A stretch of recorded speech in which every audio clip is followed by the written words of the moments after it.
Welcome back to another edition of Zero Blog 30. I'm your host, Kate, today because Chaps is still joining us, but he's in a hotel in DC. The internet's a little wobbly down there. That's all right. And we got Captain Cons. I see palm trees behind him.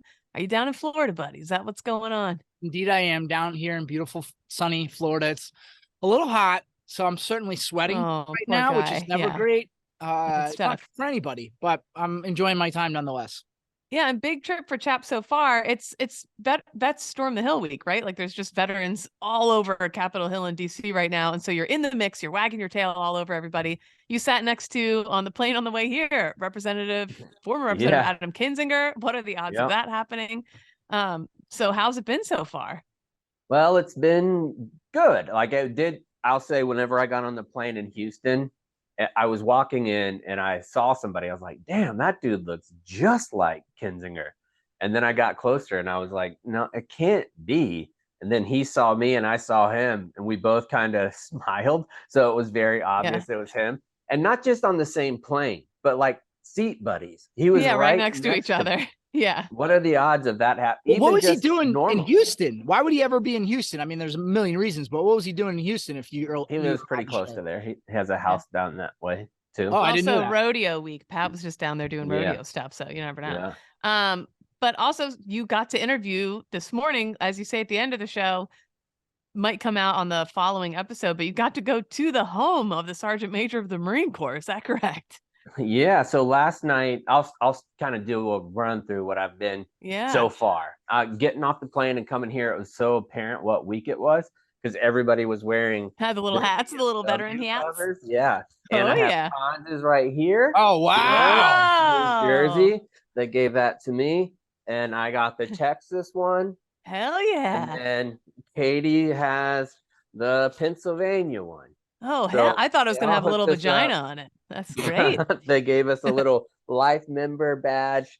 It was really cool. So seeing all the people that were clearly here because they care about veterans was awesome. Like coming in the hotel and hanging out with everybody. And then this morning, I was kind of nervous last night. And like you guys, I don't get nervous for a whole lot of interviews. Like it doesn't really matter to me who it is. There's been a couple. I was very nervous with Charlie Plum, who spent 6.5 years in Hanoi. Robert Sweat, who got shot down by the Nazis and was in a war camp too. Those are the ones that I get nervous for. But this one was a different type of nervous. And I was talking to my wife and I was like, I don't understand why I'm so nervous. I've been out for a long time now. Why does it make a difference? And then this morning, I was getting ready to go. I woke up way early. Usually I wake up like 15, 30 minutes before I have to leave somewhere because it doesn't take me that long. I was up like an hour and a half early going through all my notes to make sure everything was going good. And then I had an absolute debacle. Cons, this is what I was texting you about, pal. Yeah. What happened? So I went and I don't like being a fancy boy. I don't have a whole lot of jackets. I don't have a whole lot of coats. So I knew I was going to be up here. I only have like two. One of them has flowers all over it and the other one's blue. So we went to the mall to get another suit. I didn't have time to do tailor and all that shit. So I get it off the rack and shockingly, it fits me damn near perfect. Like even if you had to go to the tailor, there wouldn't be a whole lot that they can do. Well, I was very excited because I'm normally not a good dresser. I had awesome outfits planned all week. And wouldn't you know, this morning I cut the little thing off in the back of the tails of the coat. No. It must have increased it 5 sizes. I went from being so snug to feeling like I was a little kid wearing my dad's jacket. Yeah. And obviously the jacket's the last thing you put on like before you're going out. I have to leave the hotel in at least 10 minutes to get to the Sergeant Major's house on time because DC traffic and all that stuff. I look in the mirror and I'm like, I can't go like this. Like the Sergeant Major. It would have looked more like a Sunday conversation. You would have been Caleb Presley in the big suit. We could have got the commandant. That's exactly what it was like. Hold on. I'm in my underwear, but I'll go pick it. Hold on. Let me see. Right. Chaps is running across his hotel room. He's low walking, smooth as fast, slow as smooth, smooth as fast. He's in the hotel room closet. He's running back. He's putting the jacket on. It's a lovely silver color. Okay. Look at this shit. Cons? Oh, it looks fine. No, it doesn't. Cons, top cons. So you go back on my screen. Oh man, he's swimming in that thing. Oh yeah, okay. Oh, you know what And that reminds me before- of? That What? reminds me of in the movie Crazy Stupid Love when he goes up to Steve Carell and he's like, "You've been wearing a 44 when you should be wearing 42 regular." Yeah, that jacket just it's And just there too is big. something about an ill-fitting suit that makes me feel like people are sleazy. I'll say it. Yeah. And I feel didn't like wanna you're look selling me a sleazy. bad car, selling me a lemon. I Yeah. felt like I worked at Aaron's rental center this morning. And I was Yeah. like, I just gotta get out of here. Well, anyway, I changed clothes real fast, but because I was so flustered in my brain and trying to change so fast, I was sweaty as fuck. Oh, Mhm. that's when the I was worst. going outside, and it was 30 degrees or 40 degrees this morning here.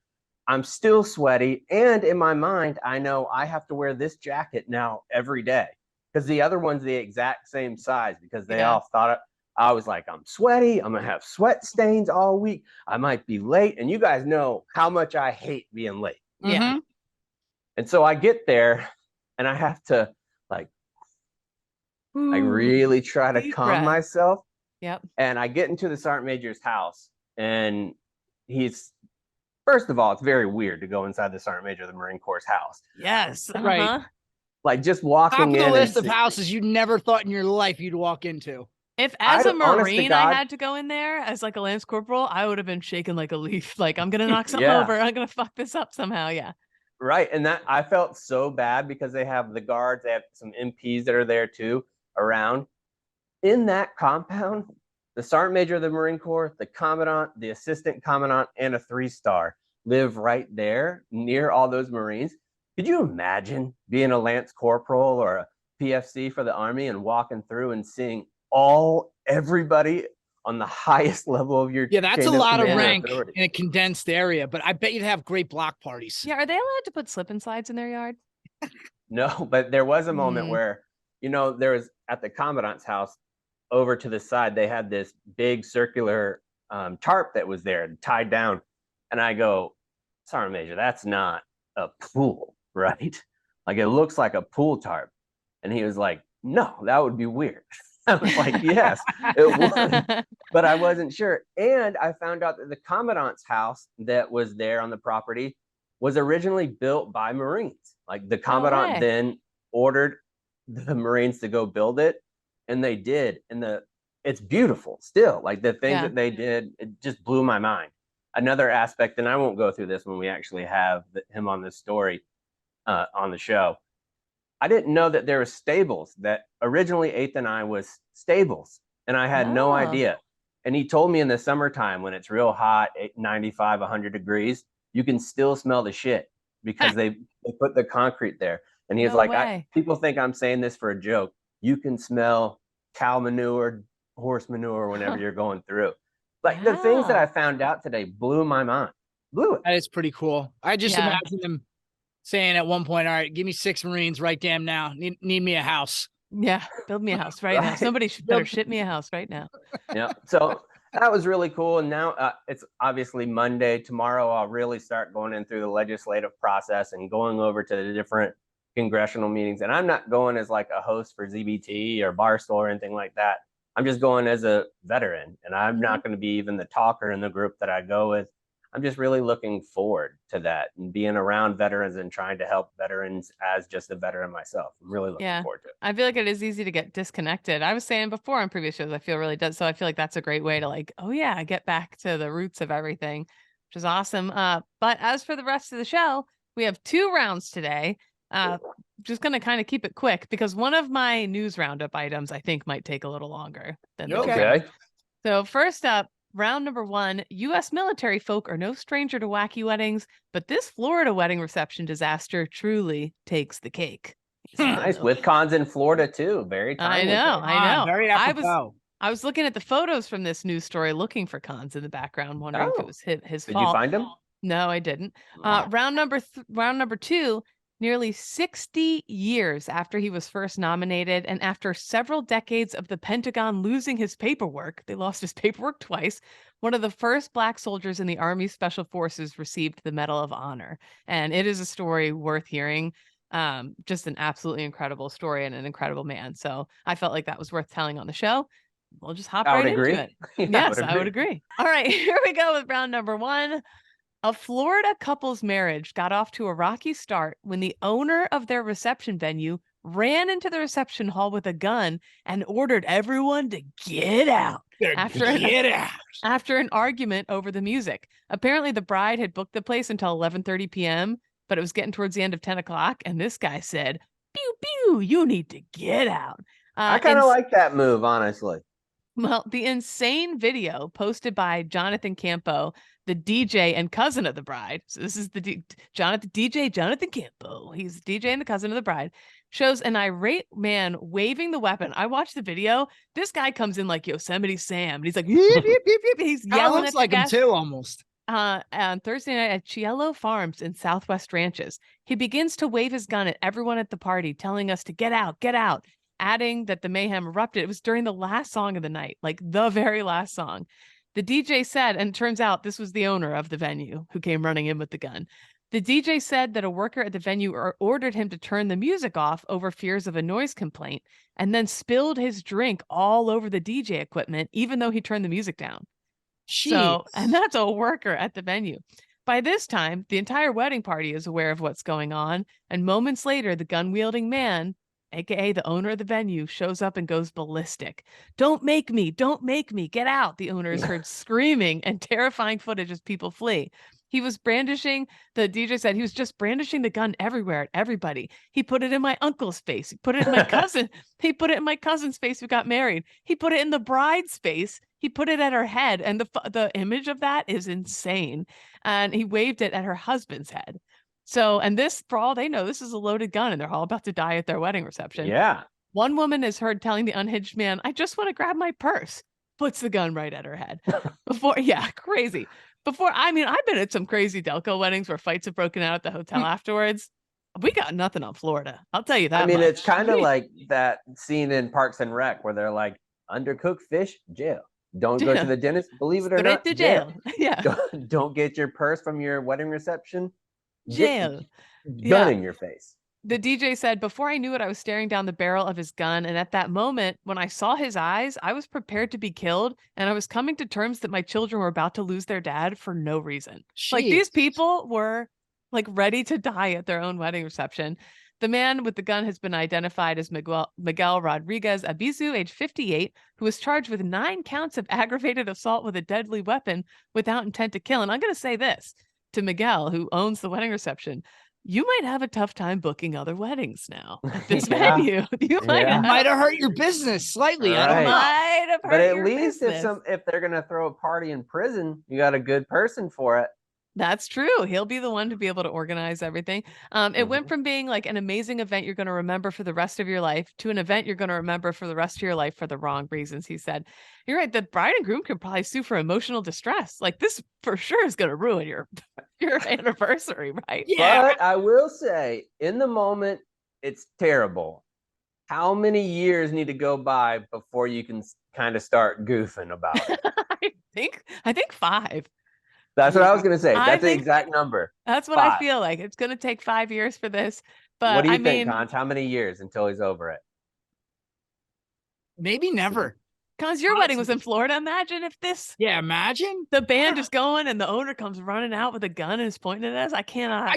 I have so many questions because it's not like, okay, your wedding reception ends and then in the blink of an eye, everyone's gone out of the venue. There's a little window there that you need to get everybody out. So what happened here that they were running up so close to the appointed time that they didn't leave? They still had 40 minutes until the end. They had it until 11:30. This all happened at like 10:45. They had to book the venue till 11:30, and this happened around 10:50. I think. Yeah, that makes it way worse. And in the photo, it's this old guy with a gray beard. He's got a big yellow Florida button up, like one of those like Tommy Bahamas, and he is just gun in everyone's faces. Kind of just absolutely wild images. I feel bad for the DJ too, to have all your equipment just destroyed. That's expensive equipment. Yep. And you're just doing what you got contracted to do. That's not on him that he needs to turn it down or turn it off. And that shit is expensive. My dad, when I was growing up, would DJ on the weekends to make extra money. And yes, all the time. And he would DJ Joe, that's time what out. they call him. Time out. Have you ever told us that? Maybe you have, and I just don't remember. I don't remember that Probably. either. But What he kind of did events would he DJ? weddings. He was a wedding DJ. He did weddings and and he MC'd. He was like an MC and did weddings. And he had but the equipment was so expensive. DJ Tom Barrett is who I remember we would have to go over to Tom's house, get all the equipment. I think my dad paid him a small fee to borrow because it's so expensive, all that shit. And then he would keep it, he would set it all up in our garage sometimes before he had to return it. And so it was like when Titanic came out. So I'd be rollerblading in the garage with the mic, singing My Heart Will Go On. And like, yeah, but that's I got to play fun. DJ. We poo-poo it now, but if you have a microphone, it doesn't matter what you're doing as a kid. It doesn't have to be corded. It doesn't have to be plugged into anything. You have a microphone, buddy, you turn into a Grammy Award winner. Oh, yeah. Or you're yelling out the garage, telling the whole neighborhood your brother has diarrhea. And he's, so anyway. Or you're just brandishing a weapon, like at the party. But I just thought of that, especially like, I've been to some crazy Marine weddings. I was at one in Pennsylvania where people just had guns in their back pockets, just firing them up in the air after midnight. Like, shoot, I've been at a Marine wedding in Vegas, right across from Thunder from Down Under. They got divorced like a month later. We went boozing on the strip afterwards. All kinds of crazy shit happened. But that's the night I wound up on Journey's tour bus, not the main tour bus, but the electrician's tour bus, the groupies tour bus. Hey, that's close enough. That's the worst qualifier I think of anyone I know, where you say, not only was I on Journey's bus, but it wasn't even Journey's bus. Wasn't the main groupie bus. And Journey's not even the same group anymore. It's not even, whatever. Anyway, I just wanted to, I love a crazy wedding story. I'm just a sucker for it. So same. All right, let's move on to round number 2. Just really quickly. Most weddings you go to, and I'll even put mine in that category, like they're all fun and they're memorable because it was a fun time. But by and large, nothing like wild or crazy happens. So I might look at it like, hey, remember that wedding we went to where the dude showed up with a gun? Kind of makes yours a little. Because nobody got shot. That's huge. Like, nobody getting shot is huge and making fun of it. Actually, because nobody got shot, I'm going to move mine to 3 years. On the third anniversary, you could do it. It's funny. Yeah. Yeah. Okay. You're right, because no one got shot. But that's shot 5. You get an extra 2 years for shot. I will say too, though, if you want excitement, you could book a wedding. Maybe you could. Maybe 5 years from now. That. What if you fake it? So that people never forget, because wedding receptions get them become going. the same thing. That's what I'm saying. You really need to have something special for your wedding to stand out these days. Oh, the worst one. My cousins in South Jersey at their wedding, when everyone was on the dance floor, thieves came into the back room where all the bridesmaids, groomsmen, and bride and groom had put their stuff, stole everything. And the bride and groom were leaving the next day for their honeymoon. They couldn't go because they got their passports and IDs taken. Oh, that's to me, that's worse than having a gun brandish at your wedding. Like having your honeymoon ruined and all that. That's way worse. It made the news. It was a whole pickle. It's a whole thing. Anyway, that's Wedding Chat with Kate. I just got taken away by it. Now, round number 2, much more serious story. Also involving guns, but in a much more noble way. Great transition, Kate. But this comes to us from, I believe this was Stars and Stripes. Nearly 60 years after a retired Green Beret boldly engaged enemy troops and rescued several wounded soldiers amid a bloody fight during the Vietnam War, Army Colonel Paris Davis received the Medal of Honor. Davis, now 83, was commander in the 5th Special Forces Group in 1965 when his unit came under almost constant enemy fire for hours near Vietnam's southeastern coast. They had just carried out a pre-dawn raid, and as the sun came up, they were under full enemy attack, constant barrage of bullets and artillery. One by one, every single soldier in Davis's unit gets hit by enemy fire, and they're laid out across this rice paddy. They're in the woods, they're in the rice paddy, they're everywhere. Without air support, and because he was the last soldier in his unit standing, Davis said it was his duty to find all the men and get them to medical helicopters. And in this, my mind just went to that scene of Forrest Gump. I was like, basically the exact same thing as you're describing that. I'm like, that's running back in. Whoever wrote that scene must have known Right. Colonel Paris's story, because Paris Davis' story. It took several attempts for Davis to reach the wounded troops, constantly dodging enemy fire. As he ducked in and out of cover, Davis was shot in the arm and the leg, but the wounds didn't deter him. He said it wasn't the Green Beret way. Once Well, now I feel like a huge pussy. That's not what I did at all. I went under when you got shot. I went under the stairs and tied my arm up. To each their own. To each their own. Yeah. Once Davis, well, you weren't a Green Beret. True, See? but I was with No. recon. Well, okay. Well, yikes. Well, then. Yeah, problematic. Once Davis managed to get the wounded men to the rescue helicopter, his colonel ordered him to get on the chopper as well. Like, this was his chance out. But there was one soldier left, his medic, and he said, "Sir, I'm just not going to leave. I still have an American out there." So that copter takes off. Davis got back to the frightened, wounded medic. I was thinking about this too. You're wounded. You're laying in a rice paddy, wounded so severely you can't move. There's gunfire going everywhere. You see a helicopter landing. You hear it maybe somewhere, and you hear it taking off, and you think, "Oh my God, like all hope is And you gone." know what's been going on and how they've been treating prisoners of war. Mhm. You're getting all that information because they're telling you to stay with your platoon, don't get lost or anything like that. Yep. I bet And- laying there, you're like, even if I survive, they might put me in a POW camp or something like that. It's got to be And terrifying. I picture what was going through that medic's mind, and all of a sudden seeing Davis, seeing your commander roll up and come next to you. Davis got back to the frightened, wounded medic, who asked Davis if he was going to die. Davis said his answer was brief and firm: "Not before me." So he's like, "I'm not leaving you no matter what. We're going to die together, buddy. You're not going to die alone." Yeah. "Not before me." After almost 20 hours of fighting, Davis, Wow. yes, which, if you know how exhausting 1 hour, 30 minutes of a firefight is exhausting mentally, 30 physically. minutes feels like a whole day. Yep. After almost 20 hours of fighting, Davis had rescued every single wounded American soldier. The idea of Davis getting the Medal of Honor was first mentioned by his comrades that day. Everybody was like, Medal of Honor for Davis. One Medal of Honor, please, for Davis. Right. But it would take decades for the honor to happen. And Chaps, I know you've talked about this before, the paperwork process and the bureaucracy behind, like, that there should be so many more medals and awards out there. There used to be, if you look at how many Medal of Honors there used to be compared to it gets smaller and smaller and smaller. Two times his nominating paperwork, a package that documents the recipient's worthiness for the award and includes interviews with everyone involved. And it's like a deep investigation. 2 times that package got lost at the Pentagon somewhere during the process. Does it say when that was, Kate? Is that in the article? I wish it was, No. because that's a little coincidental. You think? I mean, the first black guy to get it, and No, not to get it. the Medal of Honor, Right. but to one of the first black recon, Special forces. Yeah. Right. But even in that like vein, it seems a little on the nose, right? Like maybe it wasn't, but if that it wouldn't surprise 70s, me. Early 80s, I could see it.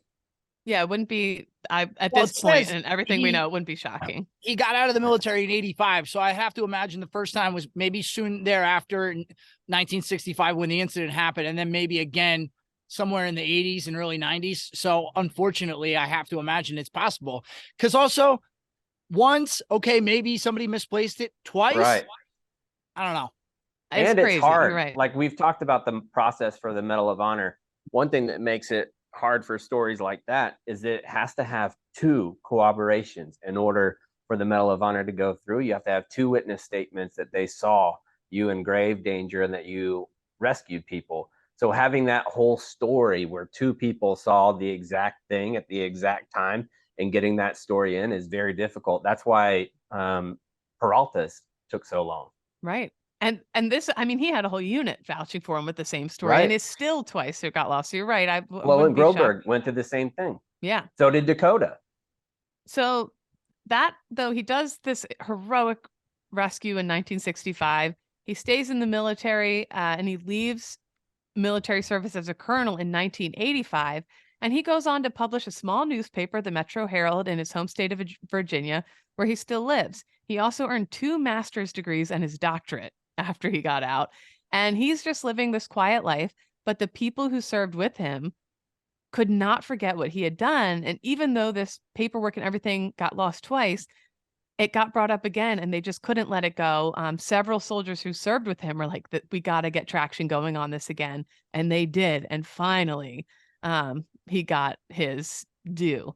He's one of the first Black soldiers in the Army Special Forces. Davis earned his airborne and ranger qualifications in the 60s, Special Forces in 1962, 2 tours in Vietnam, Silver Star, Bronze Star with a V, Purple Heart, Bronze Oak Leaf Cluster, Air Medal with a V, and he's in the Ranger. That cluster goes with the Purple Heart? A Purple Heart with a Bronze Oak Leaf Cluster. Ugh, And yeah, the Air Medal with a V. He was inducted into the Ranger Hall of Fame in 2019. And finally, at age 83, gets the receives the Medal of Honor. So I just think, Chaps, what does it mean when somebody has an oak leaf cluster on one of their awards? One more. For at least for us, it's another one. It's so if you have a Purple Heart with a cluster, it's 2. You have 2 Purple Hearts. Yeah. So Army Colonel Paris Davis, just an absolutely incredible. What makes me sad about those stories, besides that it took so long, is that colonel deserved to wear that for the last 50 years of his life. The difference that his life would be if he got what his just due was, and I'm sure that he would say, I didn't care about that, but it changes your life. Absolutely. And the level of respect, he deserves that for the last 50 years. And he was robbed of it. Yeah. One thing I will say, if you notice in the picture, as is often when older soldiers, once they've retired many years, they will wear their uniform back to receive the award. Now, when he got out of the military in 1985, the Army's uniform was very different. So the Army very clearly had to have outfitted him with this brand new uniform. And I just thought that was a nice touch that they gave him a brand new uniform with all the proper decorations for this ceremony so that he could receive it with, some pride, as opposed to just wearing a suit like any old civilian. I'm going to take a quick second. The VA is calling me and I feel like okay. And also with that story, Cons, I think you're exactly right. I lost my train of thought for a second. Let's see if it comes back. Let's see if no, it left. But it was about the colonel again. Oh, I imagine if he was doing that type of fitting, when you go into initial training, when you go to West Point, you get measured for all of your different things. Yeah. Imagine being 60 years, 50 years removed, and you're getting put in the new uniform. You have all your ribbons and medals that you haven't worn in probably close to 60 years. That's got to be an unreal feeling. And knowing what you're getting fitted for, like the reason why you're getting fitted. Yeah. For everybody around him too. They're like, oh, this is the gentleman that they're awarding the Medal of Honor.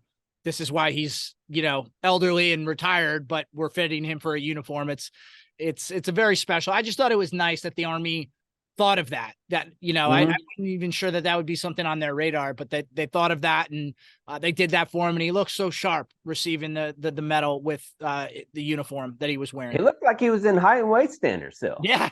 Yeah. Probably could kick all of our asses. Yeah. Right. So major salute to Army Colonel Paris Davis.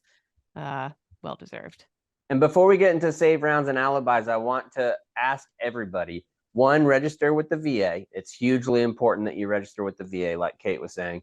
And 2, find a VFW in your area because they need some fresh blood. Yep. And it will, the sense of tribe that we talk about a lot, your tribe sense whenever you're with people from not just this generation, but other generations, you realize where you're going to be in the future. Because in 20, 30 years, it's going to be us 3 that are walking in here with our VFW hats, and people are going to look back like we do at Vietnam or the Korean War and World War II. And eventually people will look at that of what we accomplished and what we did. And that's pretty humbling to realize when you're standing with all those legends. Very true. All right, let's move on to save rounds and alibis. Yeah, I have a couple quick things. My little news. Well, I guess this is more of my news roundup. Oh, news round. Yeah. Yeah, a little Katie news roundup. I'll keep it quick. Air Force is allowing hand and neck tattoos again. Beards are still out, though. The policy allows for little tiny 1-inch tattoos along the hands and the back of the neck. You can't have them in the front still, unfortunately. They were previously 1-inch banned. Tattoos save it, right? I know. It's like a postage stamp. Well, I was saying just get a barcode for your SIF gear on the back of your neck. and then Yeah. just Ooh, just that'd be scan good. yourself in a little The barcode. world's tiniest no-shave chit. Yeah, and of course there was a lot of people being like, "Well, there we go. Who are they trying to bring into the Air Force now? A bunch of woke, tattooed goofball." It's like everybody, shut up. It's not a big deal. Whatever. Like very clearly, we're hurting on recruiting numbers, so we're trying to relax some of these standards that ultimately won't determine how somebody is able to serve in the military. Yeah, I hope we just don't have to get like Russia and go in like the Wagner Group and go get convicted felons out of prison. Yeah, we don't need, hopefully ever need to stoop that low. Right. Oh, we kind of did. We've done that. Anyway, Army General Mark Milley, chairman of the Joint Chiefs of Staff, headed over to Syria this past week to hear from troops who are there how the fight's actually going against ISIS. This visit comes after a recent attack on base housing of American soldiers out there. Or not base housing, but bases where they're housed. There's no like officers' cute little village over there of US, whatever, but whatever. But it was a good reminder that we're still over there. Troops are still doing stuff. And he said he considers it key to national security that we continue going after the leaders of ISIS and weeding them out. And then finally, I follow there's like many celebrities of the veteran world, key people who maybe stick out to me, who you guys might not have heard of, but who have big followings on TikTok or whatever, like Veteran with a Sign. He's a veteran who's doing something cool, has got a lot of followers kind of thing. And you follow these like mini veteran world celebs and see what they're up to. So one of them for me that I don't want to sound mean. You ever follow somebody that you don't love that it's like a hate follow, and then you go to your partner, your wife or your husband, your boyfriend, you're like, look at what this asshole's up to now, look like at this piece of shit. And it's like, why am I even following them? What's wrong with me? Like, that's a slight on me that I'm doing that. Whatever. I'm surprised because Kate said she had a story about Kyle Carpenter. I had no idea. No, it's not Kyle Carpenter. It's not Kyle Carpenter. Well, for a long time now, and I'm talking like, I want to say it's been like 8 or 9 years, maybe, that I've been following this person because they can't. That's a dedicated hate follow. I know. It really is. Well, you just, sometimes you forget to unfollow people too, and then you just keep seeing their trajectory over time, and so you keep following. That's whatever. Oh yeah, you're nutso now. Yeah. I've been following this Marine named. Should I say the name? I don't know. It's popping off on veteran social media right now. This story, Savannah Glenvin is her name. Have either of you heard of this person? I have no idea. No, and I am beyond shocked that you said the actual name. Well, everybody is saying. Let me tell you, if you search it's big on mill gossip right now. Okay. She got out of the Marine Corps, and at first she had this like Instagram handle that was like fitness account, and she's this beautiful lady and blah, blah. And I was like, good for her. I was like, at first I was rooting her on. That's why I followed. I was like, hell yeah. I love seeing strong Marines out there doing cool shit after they get out. And she had started like this photography business, and I was like, oh, cool. It was out in Oceanside area where I used to live. And I'm like, oh, that's awesome. Rooting her on, used to like her stuff. But then over time, I started to get like the ick a little bit. Certain posts just started giving me the ick where I was like, and once you get it, you can't get rid of it. I was like, I'm going to keep following, but I'm not loving some of this anymore. And then I started seeing stuff come out about all kinds of gossip that I won't get into, but I was seeing things that was giving me more and more of the ick. How big of a following does she have? Not that really matters, but it kind of matters. On TikTok, 1.1 million. Okay, so she's following. Okay. And I think on her Instagram, it was almost similar. Like she became, and over the years, she was growing and growing and growing and becoming, and the bigger she got, the more some of the things I was like, man, I got. Well, that's what I was going to get at. Like, I think there's a correlation between the cringe of the posts and the amount of followers you have. I think there's a direct correlation. You start drinking your own Kool-Aid. Her husband is also an active duty Marine, and she plays that up a lot and is always showing him in uniform and always still going back to her time in the Marine. Definitely was using the Marine Corps stuff for like mega likes. Like people eat that shit up. It's true. Right. I guess she's just smart. But yeah, I mean, look at me. I'm still doing a podcast about it, and 10 years later. But anyway, more and more I got the ick. And then she had a child around the same time I did. And little things here and there too were giving me I was like, man, I don't know. So then over the weekend, I hadn't thought about what was she doing as a mom that gave you the ick? Well, we're about to get into it. Oh, over the weekend, I see a tweet. I hadn't seen her stuff or like scrolled past her shit in a while. I hadn't even thought about her. Over the weekend, I see a tweet that says, pour one out for whatever Marine PAO had their weekend ruined because some morally void Marine and his equally terrible wife decided to saran wrap their baby and I take a did see that. video while the dad was in uniform. And immediately, before she didn't mention the name, I was like, I know who the fuck this is. I know who did this for clout or for some weird shit. And lo and behold, I look in the comments and someone posted the video. They have their baby, who's like my son's like maybe 2, not even, wrapped from the neck, including the arms, down to the knees, tightly in saran wrap. He's in his Marine Corps uniform, has the saran wrap by the back of the neck, and is like rolling this toddler around on the bed. The toddler's face is red. It looks like they've been crying. Their cheeks are puffy. And the reason they posted it, they were like, he was getting into all our stuff, and look at him now. He's like a little glowworm. Now he can't get into our stuff. Like, it was supposed to be funny. Like, they thought whatever. As soon as I saw it, I like wanted to throw up on my shoes. Yeah. And I was like, who the fuck? Like, I post my son sometimes, but I don't post him having tantrums. I don't post him like taking a Right. dump. I Because don't you're post normal. vulnerable moments of him. And I am very careful about like when he's old, he gets to craft his own social media life if he wants one at all. And so I'm trying to be more, especially as he gets older, more conscious of that. Like, who the fuck? You can't play a prank on a toddler. You can't, like, And what? oh, Who wants to? Like yeah.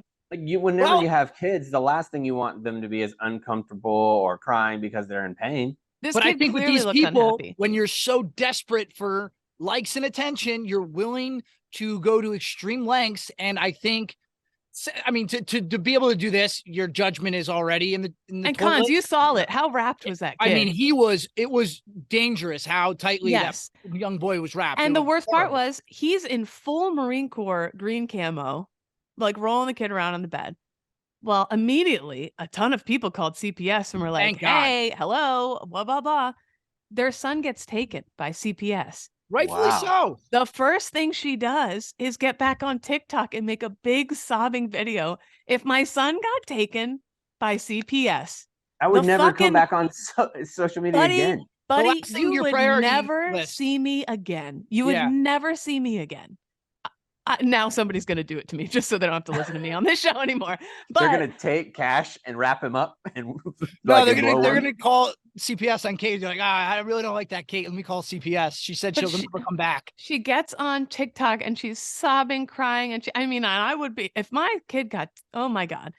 She's like, we just did it as a joke because he kept trying to get into the oven and he kept trying to put a fork in the outlet and so we just thought it'd be funny to show like kids get into everything. Like, bitch, no. You know how I mean, like put him Good in his initiative, bad judgment. Big Yeah. put one. him in his playpen and like put a little sign that says like kitty jail or something. And the worst part, Almost like I feel anything except for saran wrapping him. Yeah. Almost anything. yeah. Now a newest update, she posted another update of her holding him in the yard, looking at the sunset. They got him back, and and I'm like, I wouldn't post that shit either. Like, what the fuck is wrong? Hey with guys, you? I just got my kid back from CPS. What? Like what? This And is it's like, deplorable. so obviously CPS feels like it was a safe enough that they could send him back, and like, but ultimately, and like, I get your social media influencers, and maybe you made maybe you're great parents and you made a dumb mistake, but that, especially with the Marine Corps uniform, was a dumb. I mean, obviously, most of all, especially with the child, but Right. secondly, in the Marine Corps uniform, thinking that like what warped Instagram. Anyways, that was a long Katie News Roundup. This is a personal Katie News Roundup, and maybe I shouldn't have said her name, but it's just everywhere. I'm seeing it everywhere. People would have And figured I that love the out. fact that, well, I don't love it, but it's one other aspect of this story. When that kid goes up, he's going to Google his name or whatever, and that's going to be like the top thing about his parents. Imagine being like Cons, you go cruising around old Google and you see, oh shit, when I was 2 years old, my parents hurt me to the point where I couldn't breathe and my face was red for Yeah. internet likes. Your kids are Yeah. going to know eventually. Like, Well, it's that's like- why I stopped talking about Cardi in like weird ways and Yeah. Kelsey, because they know they're real people.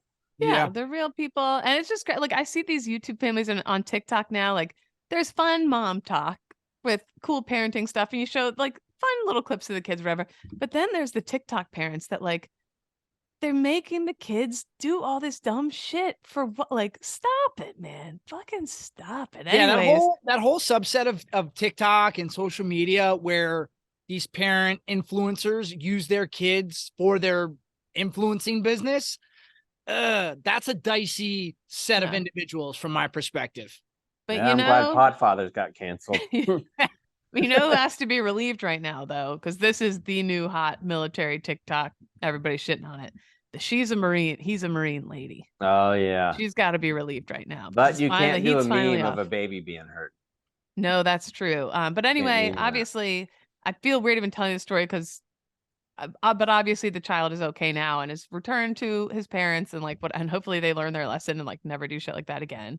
And but I just thought that was crazy, and I'm just sharing it because we're a military pod, and that's the military Yeah, buzz that's hot in the yeah. streets right now. So Yeah, and we always say we want the military tea. That's big time tea. Take a sip right there, Katie. All right, let's move on to some save rounds and alibis. All right, let's move on to some save rounds and alibis. Kate, we'll start with you.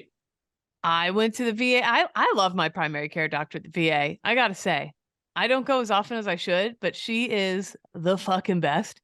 I roll up with my notes app with my like 17 weird ailments I've been experiencing. I think that's important though, that you come prepared and you're not Yeah. just like, hey, doc, Yeah. figure it out. You're providing her information. Because then you go home, you're like, oh shit.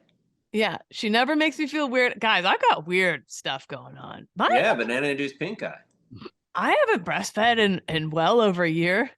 Those suckers still got juice in them, man. That's TMI, but that's the truth. No, I think There's that's good weird. information. I Human had no body. idea.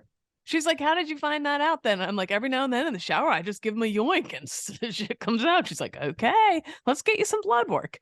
Anyways, I'm very excited to see if they figure out why I'm cold. I got a bunch of thyroid testing and some other stuff done. And maybe my The boobs are milk weird. thing is fascinating, Kate. I don't know if we truly can move is. on that fast. It's just fascinating. It really is. The Because body's so weird. I barely made any when he was breastfeeding. I had to use formula for the most part, and now they want to be acting up. They want to be. Can I ask acted a up. question as somebody who is going to be experiencing all of this very soon, albeit from a distance? I'm not actually the one breastfeeding or Yeah. providing the form. Like, is there definitive research? I'm sure there is. I know there is. But do either of you have a feeling on breastfed versus formula? I think it's the fed is best, is what I fully believe. Whatever's best for the mom's mental health. Yeah. And whatever, like, sure, yes, it's proven that breast milk is great, blah, blah, blah. But they looked at babies who did formula and breast milk down the line as adults, and they're like, you can't tell a fucking difference, man. That's what I'm So, saying. Right? yeah, I think if you can, but realistically, especially if you're a working mom, like all the, and I just never figured it out. Like it never just came naturally to me. So yeah, I think fed is best. Is my But my at least you take. got your own office, Kate. Yeah, That's that's true. That The was a pump nice way to room. get your own office out of it. But I think Mhm. that's the other thing too, is that there's a lot more to it than just like, hey, attaching the kid and it just happens, right? I couldn't Mhm. even figure out how to hold. I was Googling photos of women breastfeeding and trying to mirror what they were doing because we were like two puzzle pieces that didn't fit. So anyway, boobies are weird is the moral of that story. All right. All right, so your boobs are that's it. weird. Anything else at the VA? No, I just really love, I feel like you have this expectation in your head because there's so much shit talk and blah, blah, blah. And to go and feel truly cared for and listened to, like nothing I say is too weird to her. She's like, lady, I've seen it all. You can't, whatever. I'm Yeah, like, my butthole's been doing this thing. She's like, plop on back, man. Let's check out the undercarriage. Let's see what spoke is acting up. Yeah. She's just, I don't know. I've actually feel like I've never had that before. Especially as someone who's, so it just feels really good to go there and know. I don't know. It's good care. That's all I could say. I like it. That is good. Appreciate Anything it. else? No, that's it. If you haven't gone, I've been encouraging people on Twitter lately who are like, I got out, but I never registered. I'm like, register with the VA, dude. Go Mhm. get the care that you deserve. Even if you have health insurance through work, it's still cheaper to do a lot of shit through the VA, man. No You copay. no copay. You earned it. You earned Mhm. it. So anyway, just a little something. If I can figure it out, anybody can. So Cons, what about you? Yeah. Sorry about that motorcycle that's going by just now. Uh-oh. Did we lose Chaps? we did. But that's okay. Let's keep rolling. All right. Well, RIP in peace to Tom Sizemore. Did you see that he passed away at 61? I did, yes. Yeah, kind of a bummer. You know, some really prominent roles in like Saving Private Ryan, Black Hawk Down. And I posed this, which I thought was interesting. You know, in Saving Private Ryan, he plays this like real grisly NCO who advises Tom Hanks. But then in Black Hawk Down, he played a lieutenant colonel, battalion commander. And I don't think just anybody can do that, where you take on the persona of an enlisted leader versus an officer. And I thought he did a good job with that. So I was sad to see, especially he was only 61. Really bummer. Rest in peace. Yes. And then, Chaps, I had a question for you, because you tweeted something, and I honestly had no idea. I couldn't make heads or tails of it. I think I understand what you meant by it, but I want to ask. You tweeted, I've reached the age where I'm no longer allowed to put my dress outfits together. What does that mean? Like, you're not allowed to dress yourself? Usually, like, that's something that... No, I'm not, Cons. I'm not. You've seen my sense of style, and it's not great whenever it's formalized. So I have gotten to the point, one, I'm smart enough now after being married for 14 years that I know if it's not important to me, it's not a battle worth fighting. So if I'm wearing a jacket or something like that I don't really care for, I don't care. As long as I go home and she's happy and not like, oh, you look bad, or you should have wore this. That's the reason why. So I've gotten to the point where I'm like, you just pick and I'll put it on. Mm-hmm. So basically your wife packed for you all week this week and told you like this? Oh yeah, she does a lot. Yeah. And it's not because like a traditional, she just knows I'll look like shit if she doesn't. Yeah.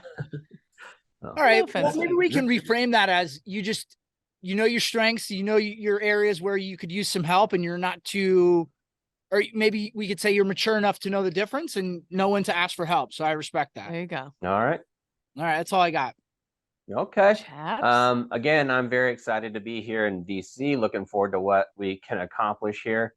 It'll be great. I don't know what it is, but it's great. And it's just, it's great just to be around veterans. And I'll be honest, a lot of times I was the young one in the old group, but last night I was sitting around I was having a couple beers, and a Korean War veteran came up and was talking to me for a while. And then I met a couple of Vietnam vets and some people that were like just all over. It was great. I've talked about it enough, but well, that's it. I'll be back on Thursday. Hopefully we'll have the Sergeant Major of the Marine Corps interview done. Maybe Monday, though. Either way, look forward to it, because I was nervous as shit down the tree.